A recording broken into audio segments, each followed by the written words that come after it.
So I have listed dozens and dozens of properties over the years that I've been in this industry, and most of my clients have no problem with signing an authority to sell. Now, I have come across one or two sellers who did not want to sign an ATS for one reason or another, and most of the time the ending was not good.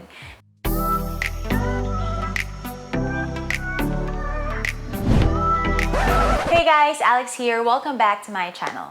Today we will be talking about something that is an intrinsic part of selling a property, the authority to sell.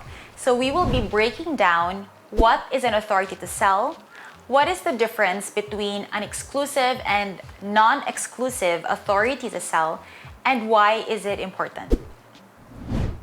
So first, what is an authority to sell? It is a document from sellers authorizing real estate brokers or realties to represent them in marketing and selling their property. So this is a listing agreement. It's a listing contract between a broker and the seller, wherein the broker is tasked to represent the seller in securing a buyer for the property. So all the details of the property, such as the floor, lot area, selling price, should be listed in the authority to sell. So an ATS is a requirement by PRC for us brokers or agents to market a property. So we cannot just randomly post listings without the owner's permission or the listing broker's permission online. So there are two types of authorities to sell. First is we have the exclusive ATS. Second is the non-exclusive ATS. So an exclusive ATS is only given to one broker or firm or with his co-listing broker. And that broker is the only one allowed to represent, market, and negotiate in your behalf as the seller. So it's usually given for a shorter period of time, between 30 to 90 days. So with an exclusive ATS, the broker will get a professional fee no matter who sells the property, even if it's the owner who sells the property, since usually that's the term of an exclusive ATS. So in a non-exclusive authority, your property is open to all brokers to list, market, and negotiate, but it's only open to the brokers that you list the properties with. So what are the pros and cons? So for the exclusive ATS, the pros are it frees the owner from a lot of stress since you only have to deal with one broker. Other brokers or realties can still help in selling your property, that they will all have to go through your broker, so that if an offer comes, your broker will be the one to negotiate on your behalf. Second, another pro is that the broker will be more motivated to focus on selling your property since the timeline is shorter, usually about 30 to 90 days. So if the timeline has lapsed and the property isn't sold, you can either choose to renew the listing with your broker or go with another broker to represent you. The cons of an exclusive ATS is you're just limited to one broker.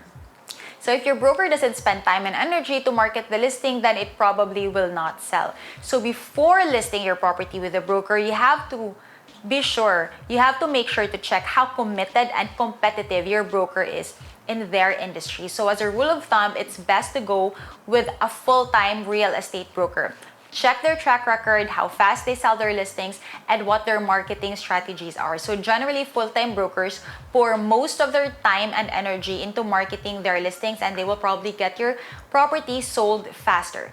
So next is non-exclusive ATS. What are the pros? So you can list your property with as many brokers as you want.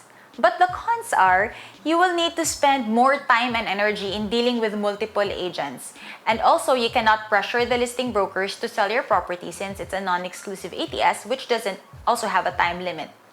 So why is an ATS important? An authority to sell is important because it formalizes an agreement between the seller and the broker regarding the property that the seller wants to dispose. Now, what if the seller does not want to give an ATS? Because there are actually sellers like this. So I have listed dozens and dozens of properties over the years that I've been in this industry, and most of my clients have no problem with signing an authority to sell. Now, I have come across one or two sellers who did not want to sign an ATS for one reason or another, and most of the time the ending was not good. So there was a time when a colleague of mine listed a 4 million property, and the seller did not want to sign an ATS but promised to pay the full commission in the event that it would get sold by my partner. So sure enough, she sold the listing, but the seller did not keep his word but only gave her 30,000 in commission instead of the standard 5%, which was 200,000. So If the seller does not want to sign a basic document like an authority to sell, then they probably will not give the full broker's fee, if at all. So although we do have other clients who does not sign ATS, but they still follow through in giving the full commissions. But the bottom line is that it's up to you as the broker. If you want to take the risk of marketing a property without an ATS, then by all means. But from my perspective, I wouldn't advise you to do so. It's always best to have your agreement with your client in black and white, just so the responsibilities and commitments are clear to both parties involved. Besides, as licensed real estate brokers, we are professionals, so we need to follow the right process of doing things.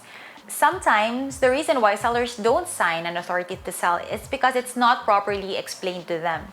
As long as we can explain to them properly what the purpose of an ATS is and why it's important, then there really is no reason why they won't sign.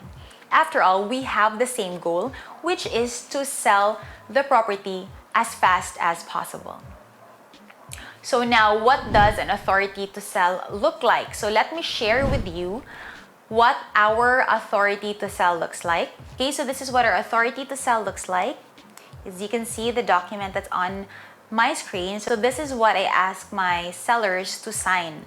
So as you can see here, you can see the name of our realty, you can see my name, and there's a check mark there on sell or lease. So sometimes if the property is for lease, then I just check the lease. If it's for sale, and then check sell.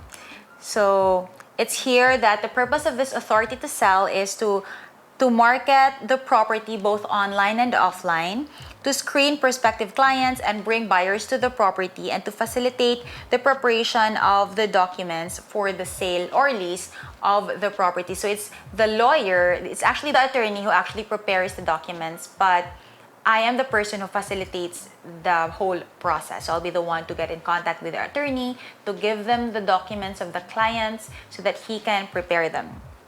And then the professional fee, standard professional fee is 5% of whatever is the sold price. For the lease, it's 1 month's rent for every year, or 10% of the whole amount if less than a year. So it's also here that there are two options if it's non-exclusive or exclusive, because some of our clients prefer an exclusive ATS because they don't like dealing with a lot of brokers. But for those who want non-exclusive ATS, then that's also okay.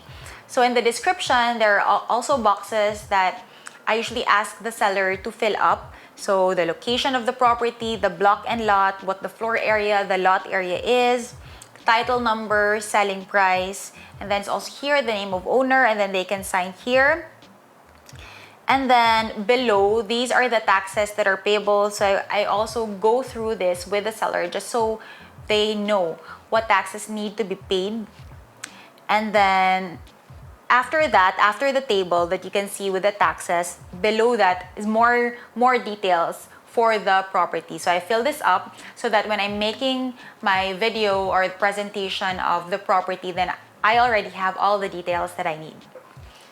Okay, so that's it for today's video. I hope you learned a lot, and I hope you now understand the importance of an authority to sell.